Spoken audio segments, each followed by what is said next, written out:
से सीख लेता है। इस आदमी को भी अक्लमंद लोगों में शामिल किया जाता है, इसको बेवकूफ़ लोगों में शामिल नहीं किया जाता। ज़्यादा जैसे आप जीनियस तो वो बंदा होगा जो नुकसान उठाए बगैर सीख ले, उसे अंदाज़ा हो कि ये काम करने का ये नतीजा निकलेगा। तो नहीं तो ठीक है, आप नुकसान उठा के सीख लेते हैं। वो आते ना अफ़मन यमशी मुकिब्बन अला वजहिही आदा अम्मन यमशी सविय्यन अला सिरातिन मुस्तकीम। एक वो शख्स है जो ज़मीन पर पेट के बल घिसट के चल रहा है, और एक वो शख्स है कि जो सीधा खड़ा अपने पाँव पर मार्च करता हुआ जा, ये दोनों इनमें ज़्यादा सीधा कौन है? तो असल में ये मार खा के सीखने का अमल गोया पेट के बल घिसट के चलने का अमल। तजर्बा किया, गलती हुई, फिर ठीक किया। लेकिन मैं कहता हूँ ये भी अक्लमंदी है कि आपने एक दफ़ा गलती की और सीख लिया, लेकिन हमाकत ये है कि गलती के ऊपर गलती, गलती के ऊपर गलती करते चले जाना। अच्छा, एक चीज़ तो ये हो गई थी कि भाई बाकायदा उभारा गया, खींचा गया, लाया गया इस चीज़ की तरफ, और लोग आ गए। दूसरी चीज़ क्या हुई है, इन जमातों में जो मुखलिस जोशीला एक्टिविस्ट कारकुन आता है, जब वो उस स्ट्रेटजी को देखता है जिस पर ये जमातें चल रहे हैं, ख़ास तौर पे इलेक्शन की स्ट्रेटजी, तो थोड़े ही अरसे में वो मायूस हो जाता है, उसे रास्ता बंद मिलता है। वो समझ जाता है कि इस रास्ते से तो तब्दीली आ नहीं सकती। उसके अंदर एक बेचैनी, बेकरारी पैदा होना शुरू हो जाती है। तो जब उसको एकदम जज्बा अमल के लिए कोई मैदान मिलता है ना, तो वो बेखतर उसकी तरफ चल पाता है।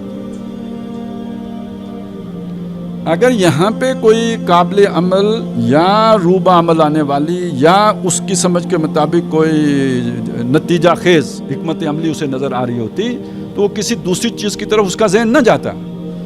असल में इस सोच अगर आप देखें गहराई में, तो यहाँ उसे एक मायूसी नज़र आ रही है।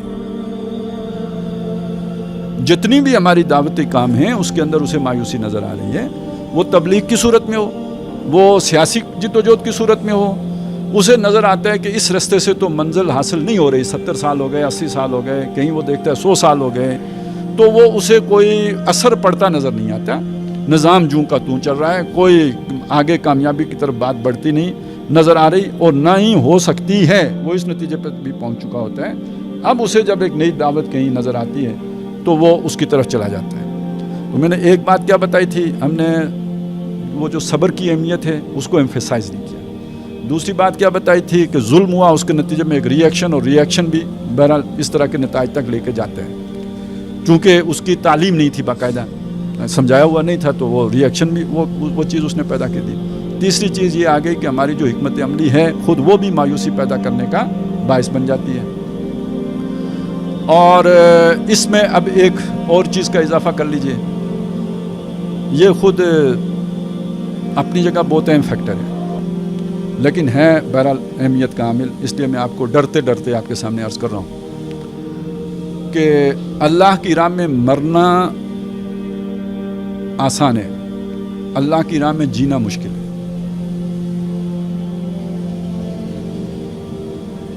मैं खोलूँ इस बात को,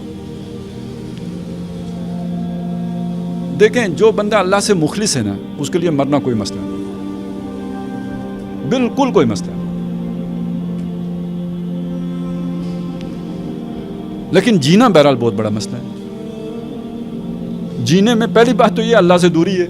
मर के तो अल्लाह के करीब चला जाएगा ना। जब तक जी रहा है अल्लाह से दूर है, जब मर जाएगा तो अल्लाह के करीब है। आई मेरी बात की समझ? पहली बात तो ये हो गई।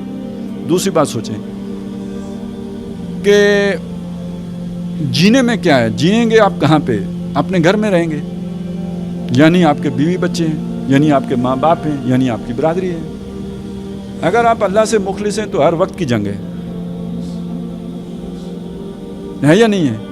हर वक्त की जंग। चूँकि हमारा माशरा बिगड़ा हुआ माशरा है, यहाँ के सारे रस्म व रवाज जो है वो बिगाड़ पर उस्तवार हैं।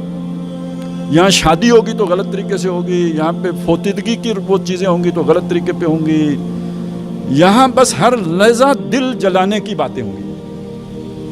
अच्छा, ऊपर से यही नहीं होगा, आपका भाई है, उसके बच्चे जो है ना वो गाड़ी पे स्कूल जा रहे होंगे, आपको खोती भी मैसर नहीं होगी, तो घर वालों के ताने भी होंगे। मतलब ये तो रोज़ सुबह के वक्त जो है एक जो है ना वो आग का दरिया होगा जिससे गुजर के आपको जाना होगा। ये तो आए दिन की बात होगी। और इस वैसे तो सास बहू के बड़ा आपस में जो है ना वो इंडिया पाकिस्तान बैर होता है, لیکن اس معاملے میں جب آپ دین کی طرف چلے ہیں تو امریکہ پاکستان والا اتحاد ہوتا ہے.